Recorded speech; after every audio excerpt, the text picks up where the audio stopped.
পাখির চোখ 2026-এর বিধানসভা নির্বাচন সংগঠনকে ঢেলে সাজাবার নির্দেশ দিয়েছেন মুখ্যমন্ত্রী মমতা বন্দ্যোপাধ্যায়। দলনেত্রীর নির্দেশ মেনে জনসংযোগের কাজ চলবে বছরের শেষ থেকে আগামী বছরের শুরু পর্যন্ত।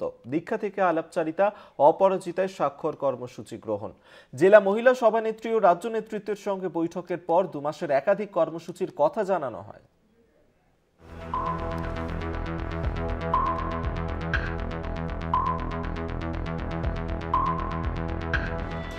মুখ্যমন্ত্রী আগেই জানিয়েছিলেন আগামী বিধানসভা নির্বাচনের আগে জেলায় জেলায় জনসংযোগ বাড়াতে হবে।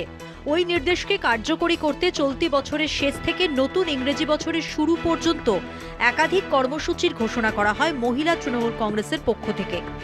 রাজ্য মহিলা তৃণমূল কংগ্রেসের সভানেত্রী তথা মন্ত্রী চন্দ্রিমা ভট্টাচার্য আগামী 2 মাসের কর্মসূচির কথা জানান। আগামী 26শে ডিসেম্বর থেকে 25শে জানুয়ারি পর্যন্ত রাজ্যের বিভিন্ন জেলায় ব্লক স্তরে ও শহরে কর্মী সভা করতে চলেছে মহিলা তৃণমূল। ওই কর্মসূচির নাম দেওয়া হয়েছে দীক্ষা। এই কর্মসূচির মধ্যে দিয়ে মহিলা কর্মীরা দলীয় নেতৃত্বের কাছ থেকে দল চালানোর পাঠ নেবেন, তাই এর নাম রাখা হয়েছে দীক্ষা। ব্লক স্তরে ও শহরে কর্মী সভার পর 27শে জানুয়ারি থেকে 27শে ফেব্রুয়ারি সমস্ত জেলা সম্মেলন সেরে নিতে হবে।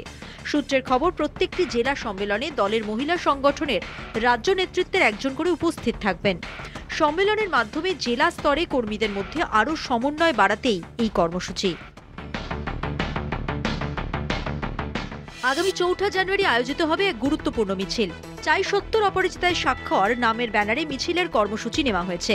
সম্প্রতি বিধানসভায় পাশ হওয়া মহিলা ও শিশু সংক্রান্ত অপরাজিতা বিলকে আইনে পরিণত করতে কেন্দ্রের ওপর চাপ বাড়াতেই এই কৌশল বলে মনে করছে রাজনৈতিক মহল। দল চালানোর পাঠ থেকে কৌশলের শিক্ষা, কর্মীদের মধ্যে জনসংযোগ বৃদ্ধি ও অপরাজিতা বিলকে আইনে পরিণত করার কর্মসূচি গ্রহণ তৃণমূলের। সূত্রের খবর, রাজ্য নেতৃত্বের নির্দেশ 2 মাস ধরে চলা কর্মসূচিতে মহিলা কর্মীদের স্বতঃস্ফূর্ত যোগদান করতে হবে। কলকাতা টিভি।